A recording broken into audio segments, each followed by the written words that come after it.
I was, as a prop, last week I talked about Soren Hansen's dissertation, which was bigger than a Bible and thick as could be. And it went through how he learned to propagate, raise, feed, and ship tropical fish in an effort to save reef fish.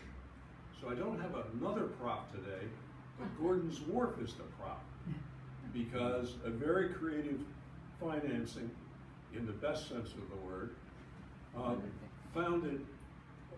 purchased this wharf and this building for the town of Sullivan.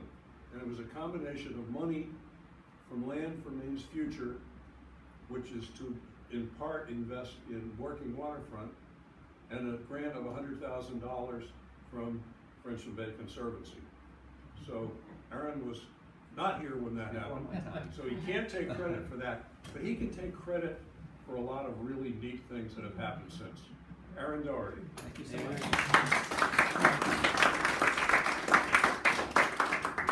Well, thank you, Frank, and Friends of Taunton Bay, and great to see you all. I don't think I've done this since before COVID, so it's nice to be back to normal. Many of you, maybe all of you, have this guide. If you don't have them, there's some on the back. It's our Trails Guide. So this presentation was built to talk about innovative ways to protect land, and so I'm going to talk about that. But first, I wanted to start with some context about why we should all support accelerating land conservation in Maine. Something that I'm sure I don't have to sell you all on, but I'm going to make that case anyway. And I want to talk about how FBC is responding to the need for more land conservation, and then focus on one land project in particular, our Frenchman Bay Community Forest. And then just close after touching on a few other elements of our work, namely trail stewardship and nature-based education. And I've got a couple videos, so we'll see how much time we have, and if you're all still interested in seeing the rest of it, I've got up to 3 videos, so we might be here until 10 p.m. We are working along with conservationists across the country and around the world towards particular goals, and I'll start at the global level. 30 by 30, at the national level, the Biden administration has also advocated this, conserving 30% of the land area by 2030. The scientist Ed Wilson, E.O. Wilson, advocates protecting half of the earth. Here in New England, there's a Wildlands and Woodlands report that advocates that we protect 70% of the land area of New England as forests, and another 7% as agriculture by 2060. 10% of the forest land, so 10% of that 70, should be ecological reserve, and we're a third of the way there right now. That's the good news. The challenge is that we have another 23 million acres to go. So what you're seeing in front of you here is the pace of land conservation starting, all the way back in 1940. This is probably mostly state parks and some federally owned land. Land trusts came on the scene a little bit later, and it has increased land conservation somewhat recently. In 2010, this group set out their first vision, and it increased a little bit more. And what they're saying is that we really need to triple the pace of land conservation between now and 2060 in order to achieve those goals. So across New England, over the last 25 years, conservationists have completed an average of 2 transactions per day, protecting 180,000 acres every year. And half of the region's almost 10 million acres have been protected during this 25-year window. So again, going forward, triple the pace of land conservation. So how does FBC fit into that picture? This is a graph of Frenchman Bay Conservancy's land conservation specifically, and I'll walk you through the graph in just a minute. If we were to triple the pace of conservation that we're doing as a land trust, we would have to conserve 1,500 acres of land every year.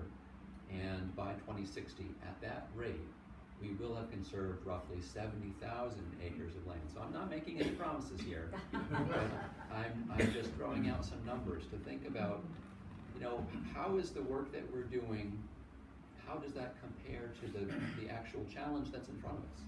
And how do we do this at scale, so to speak? So the graph here Board members in the room will recognize it because I've used it before.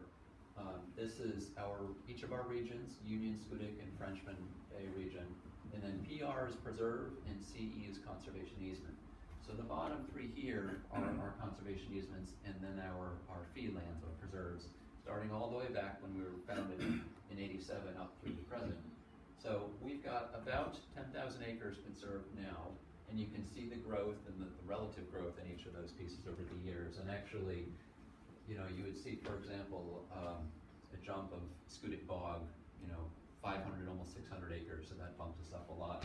The big one right here is the Frenchman Bay Community Forest that I'll talk about in a little while. Ignore the maps for just a minute, they're super confusing, but I'll come back to them. Conservationists have protected 11% of our service area, our meaning Frenchman Bay. So our mission area is the Union River through the Frenchman Bay watersheds east to the Hancock County line. 11%, including 32% of the highest priority climate resilient lands. And this is one of the lenses that we use for evaluating whether to conserve a property or not. Is it more resistant, more resilient to climate change than surrounding lands? Because we have to prioritize. To protect 77%, this is the wildlands and woodlands recommendation. If we were to do that in our service area, that would require conserving a total of 410,000 acres. Don't worry, I'm not gonna have numbers for the whole presentation. And that's 9,000 acres every year. So again, just kind of putting some scale out there for a moment. So let's look at this map first. It's got parcel lines on it, each of the individual parcels, which I think makes it a very busy map. But the blue is the ocean. We've got Hancock here, Sorrento, Sullivan. We're right over here, Gordon's Wharf. So the color represents climate resilience, as I was just talking about. The yellow is slightly above average, and then the darker, the red color, the more climate resilient, and therefore, from our standpoint, and most conservationists, the more worthy of protection.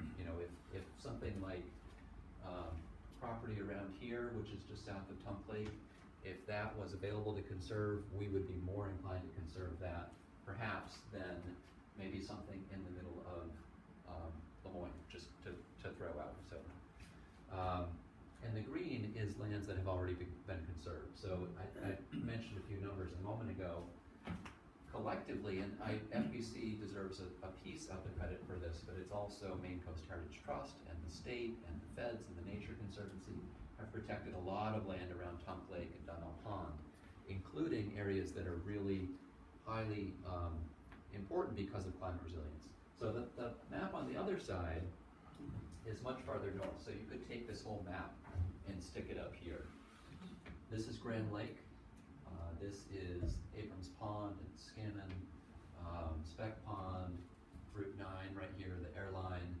And I put this up because this is another part of our service area that I think a lot of people in the Frenchman Bay region don't necessarily see unless you go to Ellsworth and head north from there. But I wanted to point out on the edge of the watershed, the boundary between the Union River and the Penobscot watersheds, there's a lot of topographic features there, the ridge line that runs southwest, northeast, and that also, from this particular standpoint, is really important to conserve. So, sorry, my question now is, what is, and I've already revealed it, but what is the sense of urgency for this work? Why is it imperative that we rapidly increase the pace of land conservation? Well, if any of you read the New York Times, I think this was on the front page today, it was online. One reason is human-induced climate change, and thankfully this is not in our service area, this is actually in Western Europe. But climate change is already rapidly changing our landscape globally. Climate change is also dramatically changing where people want to live. And this was a photo from CNN, I think this is the bootleg fire in Oregon. What does this mean for Maine? Well, for one thing, we are already seeing a rapid influx of both climate refugees and COVID refugees. And this is a graph from Maine Bids showing a roughly 45% increase in housing permits in 3 years. So why does it matter that a lot of people are moving to Maine? Maine is a desirable place. We all live here because this is a desirable place. We love it here, and a lot of other people do too as they come here and they realize that. It's also much more hospitable than some of the other places in those scary images that I just showed. As people move here, unfortunately, we're not as well prepared as other regions with planning and zoning. In a lot of towns in down East Maine, it's kind of anything goes. You build where you want to build. We do have shoreline protections, but sometimes landowners skirt those or blatantly violate them and just pay the fine. And so without enough protections, we are more vulnerable. And so this is one threat. This is not anti-people. I think we should welcome people, but we have to grow in a way that is smart. I mean, we know what smart growth is. So I'll talk more about that in a moment. In case I'm leading anyone to the false conclusion that Maine is somehow immune from climate change, some of you I know probably saw this firsthand. This is the Route 186 bridge in Birch Harbor just a few weeks ago. But I don't want to focus only on global climate change because I did say I was going to talk about land deals. So let's turn from the sense of urgency over to some examples of our work. What are we doing? This is a view of the Frenchman Bay Community Forest in Hancock. And thank you to those of you who helped to make this happen. Frenchman Bay Conservancy and the New England Forestry Foundation jointly conserved 4,500 acres of land here. This is a portion of land formerly owned by Dale Henderson, and this is the view to the east over Taunton Bay toward the Scudic region. Jerry was actually out with us helping with photography. You didn't take this particular photo, but I could take credit for it. You can take credit for it. Well, actually, you indirectly definitely get credit for this photo because you lined us up with the drone videographer that did this. So, thank you, Jerry. Thank you. And a view to the south towards MDI. And actually, I remember talking to you, Jerry, and you said, we got the photo that you're going to want. And I said, I want this on the front of our mail piece, looking down Kilkenny Stream toward Frenchman Bay. So we capitalized on a pretty remarkable opportunity to protect this land.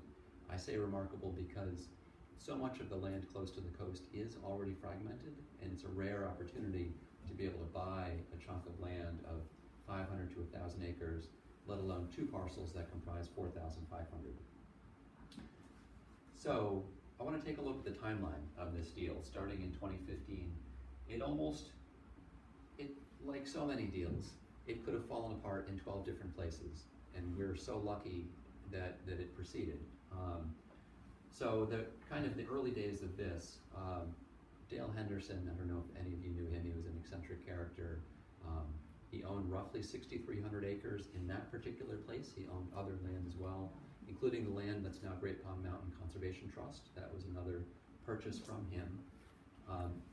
We first met in probably 2015. I've realized that's pretty small, you probably can't see it, but this says March 2015. We first discussed some land conservation options, and we talked at Tidal Falls Preserve, spoke on the phone on his land in Hancock, his office in Brewer. Bob DeForest from Maine Coast Heritage Trust joined me for some of those conversations, and we were just scratching our heads thinking, how can we do this? It's a pretty large deal. And at that point, FBC moved into the Tidal Falls Preserve Capital Campaign to expand at Tidal Falls, and we were really focused on that for the next couple of years. Fast forward 3 years now to the spring of 2018, Dale passed away, and his attorney called us and said, we have to sell land, are you interested in this? And at that time, they were asking $900 an acre, which would be $5.4 million for the entire property. I said, we're interested, but I don't think we have $5.4 million lying around to buy it right now. And we move a little more slowly. It would take, months, if not most likely years, to raise even half of that. So I got Maine Department of Inland Fisheries and Wildlife involved. Kat Deely, our land protection manager, and I took the grants person and biologist from IFW out on the land. We walked it in October of 2018 with the real estate agent who on that trip said, oh, it's going up for auction in a month. So that was surprise number 2, and I thought, oh gosh, there's no way we're gonna get it. I tried a couple last-ditch efforts with some other conservation organizations, and then I attended the auction not expecting to be able to do anything, but just to see who buys it. And I wrote up a letter for the buyer saying, if you're interested in conserving this land, please consider working with us. And I handed him a letter. It turned out to be Jay Haynes from H.C. Haynes, who had already done some conservation deals elsewhere, including with the Nature Conservancy and the Conservation Fund to the north of Blackwoods Road. And he was very receptive. He said, I'll certainly consider it, let's talk. A few months passed by, and Weaver Wind, which was a wind development project that was run by, it was originally First Wind, and then it was, I'm forgetting the name of the company, but Weaver Wind was a project that stalled during the LePage administration and then was picked back up in the Governor Mills administration. The reason I mention it is because when they put up their wind turbines, Inland Fisheries and Wildlife Department here wanted them to conserve land. This kind of thing is common. If you impact wildlife in some way, you have to mitigate those impacts. And this is done all the time with wetlands. It's now being done increasingly with wind power. And in some ways, it's kind of the Wild West because there's no set megawatt per acre. If you put up this many turbines or this much power is generated, you have to conserve this many acres. They leave it up to the developer to say, you propose a number and we'll tell you if it's enough. So it's a challenge. In that case, the bar was set very high. Long Road Energy is the name of the company. So Long Road Energy bought this land, some land from Jay Haynes. I'll fast forward to show you what I'm talking about here. I'll come back to it. This is the Sunrise Trail in green, and then Route 1 down here. And this is 182 around Taunton Bay. So the land that H.C. Haynes bought as part of the Weaver Wind Mitigation Project is this parcel right here. So this is north of the Sunrise Trail. This parcel is owned by Frenchman Bay Conservancy, and what I'll get to in just a moment is this is our portion of Frenchman Bay Community Forest. So these two together, 1,400 acres plus 3,100 acres, now comprises the whole Frenchman Bay Community Forest property. So the wind power company got involved, bought it, gave it to New England Forestry Foundation, and we said, fantastic. It is now conserved, and we're partnering with them really hand in glove. They're a great organization to work with. Looking forward, we said, there's still a lot to do here. It's great to conserve that, but let's keep going. We applied to Maine Natural Resource Conservation Program. We received a grant from them. Within a couple of months, we realized we had enough money that we could get the land under contract. And we did that and kept going with fundraising. So that starts in 2019. Finally, in March of this year, we closed on the property. We bought it. And we had raised a total of $900,000 from foundations and individuals, including another wind energy developer, Silver Maple Wind. Show of hands, do any of you recall seeing a video on this? A couple of you, okay. If you want later, I won't show it right now, but I've got a video, you can see it. I've got 3, so I don't want to bore you. But, okay, so we talked about this. It's a busy map, but I'll just point out a couple things on this. The reason there's so many splotches of color is because those colors represent different conservation values or habitat characteristics. For example, this here, the yellow hash line along Egypt Stream is a deer wintering area. This is Kilkenny Stream, and it's showing here in green that there's inventoried wetlands through the National Wetland Inventory. It also shows that it's inland waterfowl and wading bird habitat. So these are important phrases for people who are funding conservation, like foundations and the state. And it's a great way for conservation organizations like Frenchman Bay Conservancy to partner with the state and the feds and to achieve common goals. We all want to protect critical habitat. Using their designations, we know what areas are important for birds or for deer or what have you. Okay, we also invited someone from Maine Natural Areas Program out on the property, and she pointed out all the various animals that she had seen just in a quick, rapid assessment, including black bear, moose, deer, coyote, beaver, snowshoe hare, either actual animal sightings or scat or prints or whatever. So clearly a valuable piece of property. the wind energy developer that we talked with, their turbines went up on, or are going up on Pisgah Mountain in Clifton, 5 turbines. And they had to also mitigate their impacts on migratory songbirds. As part of that, as they were making their case for why this land was worthy of conservation, they paid for some bird studies. And one of those studies showed, you know, in yellow there's a few species seen in one particular point. In orange, it's greater species richness, more species found in that particular location, and then red is the highest. So they found, you know, 14 to 17 species of birds, as you'd expect, commonly along those edges of forest to wetland. And it's a total of, I think 63, 63 species of birds found on the property in just about 24 hours. So it's really, Jerry's been out there and taken some photos for us. I've skied the road from the south to the north. It's heavily cut over. It was harvested just a couple of decades ago, pretty hard, but it's growing back and it's valuable wildlife habitat, and it is now subject to a forever wild conservation easement through a partner organization, the Northeast Wilderness Trust, that we work with to conserve the land. So, at this point I want to switch gears and talk about some other aspects of our work at FBC, including land stewardship and education. Here you see members of the Maine Conservation Corps Trail Crew working on our Little Tunk Pond Trail. How many of you have been out to Little Tunk Pond? Probably a lot of you, yeah. It's a great place. You probably know the trail a couple of years ago was in pretty rough shape. It was at the low point in the slope, and so the water all ran down the trail. Well, Kat Deely, our land protection manager, recognized exactly what to do. We had been scratching our heads on this for a couple of years and didn't know how to fix it. She said, oh yeah, you need to build up the trail, and then you need to have the water go in this ditch over here.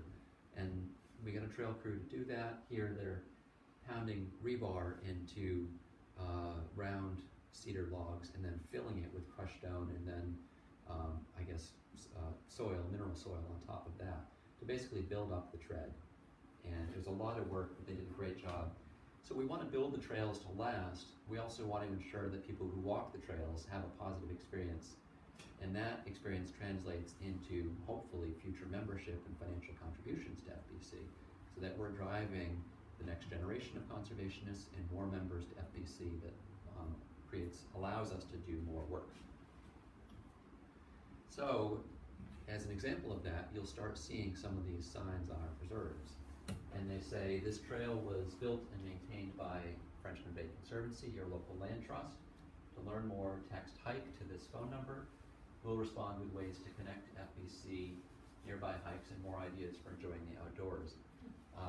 So afterwards, if you're not on our list, you're welcome to text hike to that number. How often do you go to a presentation and the presenter says, please take out your cell phones?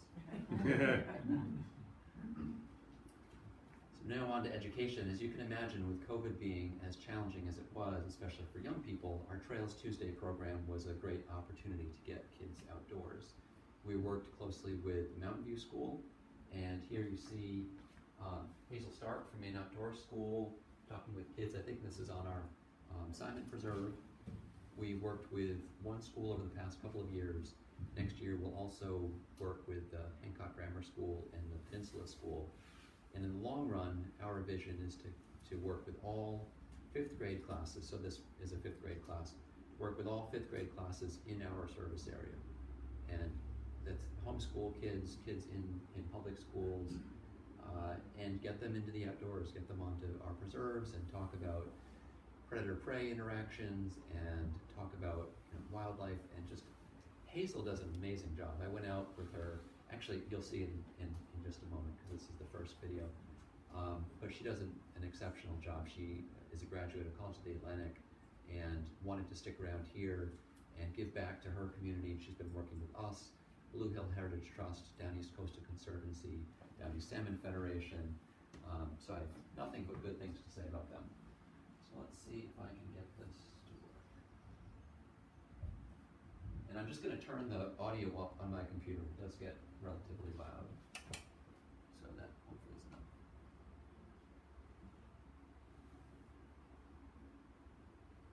Hold on just I've seen that before. Yeah.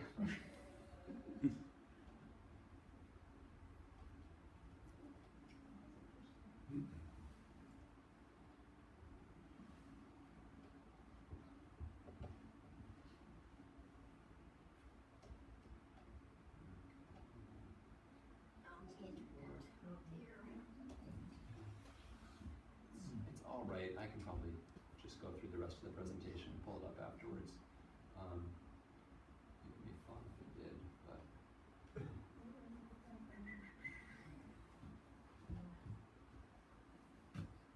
How do I get the presentation back?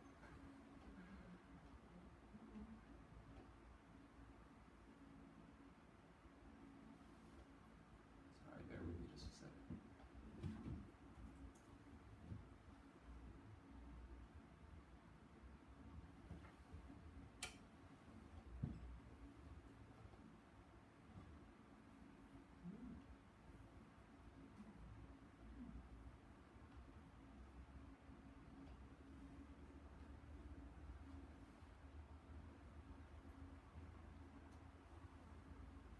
Oh.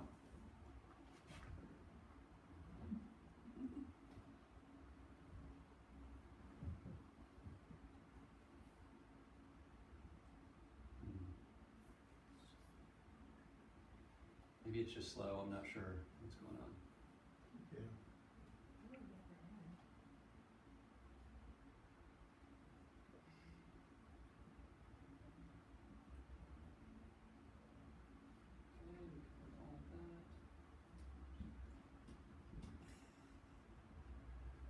That's really weird. Right to the end.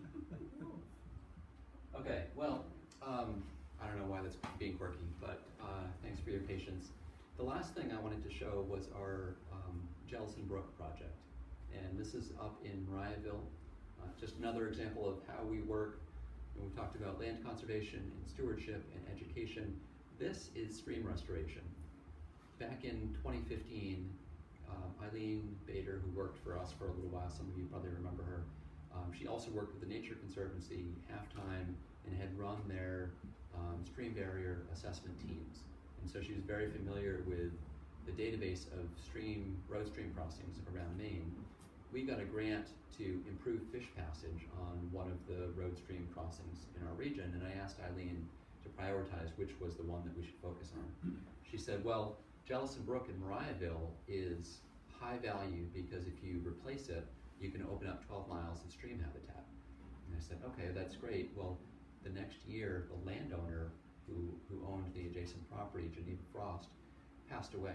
And we knew that she would leave us her property. She left Frenchman Bay Conservancy over 400 acres of land with roughly 2 miles of frontage on the west branch of the Union River watershed. It's an absolutely remarkable property. But the bridge to the property was failing, and we needed to replace that bridge. And thankfully, that was the same bridge that Eileen had identified. We got money through the Natural Resource Conservation Service to fix it. And so not only did we open 12 miles of fish habitat, we also restored that area to get to the land and maintain the value of the land. Otherwise, we wouldn't have been able to support the appraised fair market value, which allowed us to do a lot of other work because we're trading that land, some of that land, with a neighboring landowner, and ultimately expanding that land conservation to between most of the shoreline between Goodwin Bridge and the town of Amherst. So a long stretch of the west branch of the Union River. You'll hear more about that soon as we talk about it in our newsletters. But I will try and show this video.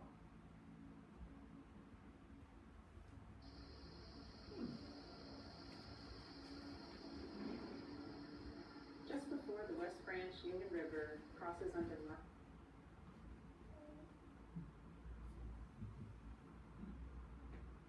I'll give it a minute. If it doesn't work, we'll just bag that. I think it's telling me it's fine. Mariahville Road is a turn north onto River Road. Yeah, all right. That's a little slow. How much patience do you all have? All right. Maybe I'll send you the URL and you can all go watch it. It's on Vimeo. So anyway, that's my presentation.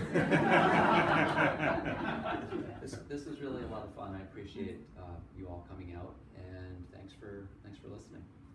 Any questions? Frank? Did you talk about Forever Wild? Yeah, sure. The Frenchman Bay Community Forest property seemed like a good candidate for a Forever Wild conservation easement, and conservation can span a wide spectrum from an easement that allows the landowner to do lots of different things, including harvesting timber, inviting the public onto the property, a variety of different things, but not subdividing a development. And on the other hand, you could have a very strict conservation easement that leaves the landowner with very few rights because most of them have been given up to the conservation organization. Kathy's familiar with this and having worked with a conservation easement on her property. And we've done this on 35, 40 different parcels over the last 35 years. But Forever Wild is a more strict conservation easement. So no motorized vehicles, typically no mechanized vehicles, meaning no bicycles. That varies depending upon the organization. Sometimes they're kind of strict about the trail building, where you can build or how you can build. Timber harvesting is out, no timber harvesting on the property. On this land that we have, Frenchman Bay Community Forest, we're also going to sell the carbon credits on the land so that we can generate additional revenue that we'll put back into land conservation. And that's a particular program with this organization where Northeast Wilderness Trust is working with other land conservation organizations that either own land or hold conservation easements on land owned by private landowners. And if they want to enroll that in the carbon offset program, a buyer can then say, I'll pay a set amount of money per ton of carbon, and that money then goes to support the land conservation. It's part of the voluntary market. You've probably heard about the California carbon market, which is a regulatory market. The state of California says polluters have to pay in this case. But with the voluntary market, it's, as the name implies, it's not an obligation, but rather voluntary. So some of the larger companies out there, think Apple or Netflix, or it could be smaller companies too. Any organization, any company that wants to be socially responsible and contribute to offsetting carbon credits can put money into that program, and it goes back to conservation. So I'm glad to say that we're going to be the beneficiary in this case. Other questions? Yes. What percentage of FEC land is under the Forever Wild conservation? You may not know, I'm just curious. Yeah. We have roughly, I want to say around 3,500 acres of conservation easement. And a lot of that actually allows for like small woodlot owners. Yeah. They can Yeah. harvest, a small Sure. amount of timber, but they can't run a commercial timber operation. Yeah. And motorized vehicles are not allowed on any of those conservation easements. So most of them are pretty close to the Forever Wild type status.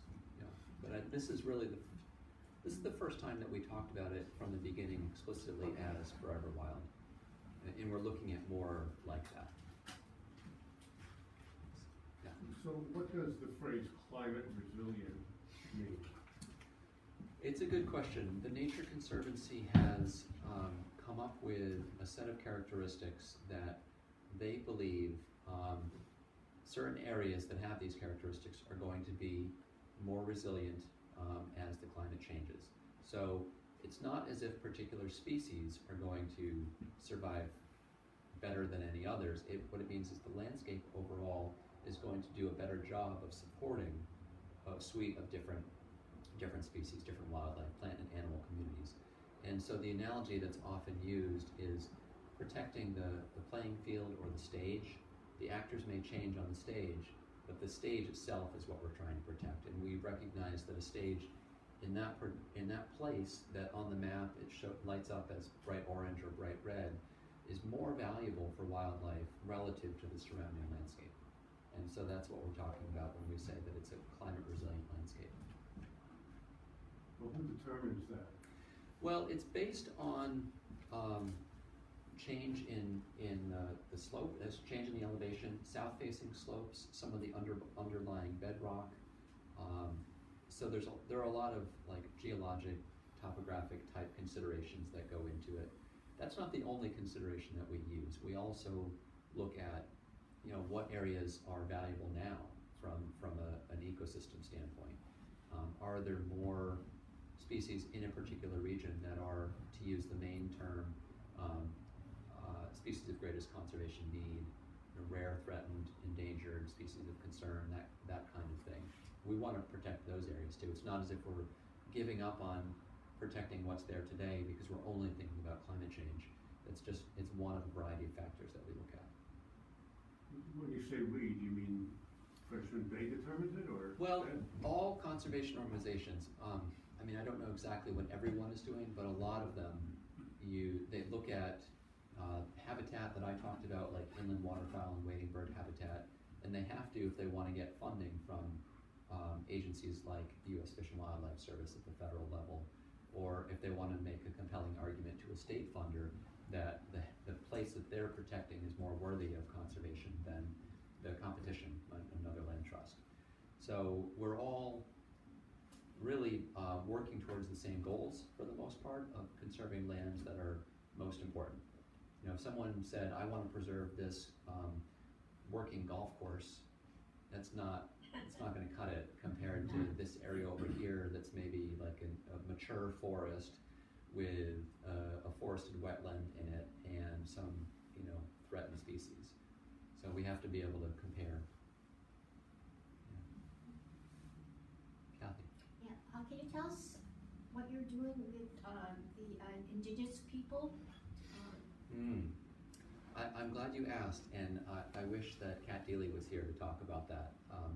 So Kat, as I mentioned, is our land protection manager, and we have 2 board members, and the 3 of them are all participating in the First Light program. Yeah, you've heard of the First Light program? Well, Garrett told me about it this Okay. morning. Yeah, good. So it's a program, really a learning journey. I think that's what it's called, is First Light Learning Journey, and it's for conservationists to learn about tribal history and land ownership and how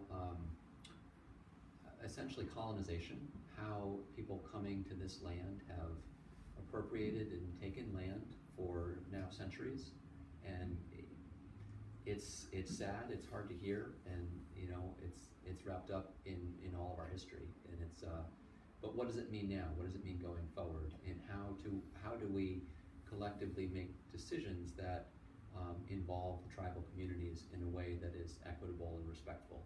And that's what it comes down to. So there are not, I don't think the expectation is that anyone leaves the First Light learning journey with a set, like a checklist of things that they have to do when they go back to their organization. But it's really about a new lens to look at all of the work that we're doing. And to think about, for example, our Indian Point Preserve, just to give out one tangible example. We talk about Native communities on that property, but I don't think that anyone consulted the actual Native communities that were there, or members of the Passamaquoddy or Penobscot tribe, to say, do we even want your history, described here? And if so, who's best to do it, and what should we say, and how is it done? So that's just a simple example of how our thinking is starting to change based on having been through that experience. But it's a really good one, and I'm glad that we're doing it. Aaron, this Sure. real estate market is just off the charts. It's insane right now, and it's showing no signs of slowing down. Right. How does that affect the way you do business and your thinking right now? This means everyone needs to contribute a lot more money. It's kind of scary. I have not had any new appraisals on land in the last several months, but I know the next time they look at a land appraisal, it's going to be a lot higher, and I don't know exactly what the jump's going to be. I worry about the fragmentation of the landscape. I worry about what we can and can't do about it, because land values here, to give an example, here meaning on Taunton Bay, are much higher than inland. If we go inland, like we're working on a project right now up on the airline, Route 9, And land values there are still several $100s per acre.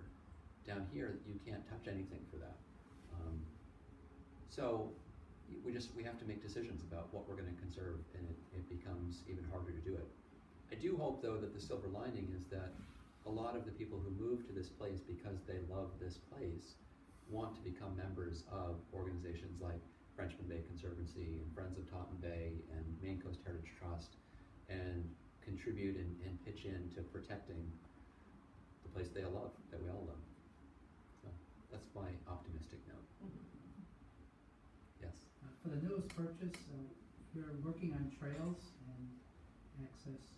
Can you talk about some of that? We're just getting started on a trail. I think it's going to be a loop trail, and it's going to feature some of the wetlands, probably a beaver dam, and there is a road that bisects the property right now from 182 up to the Sunrise Trail. It's a little over 3 miles, and you can walk it, you can bike it as well.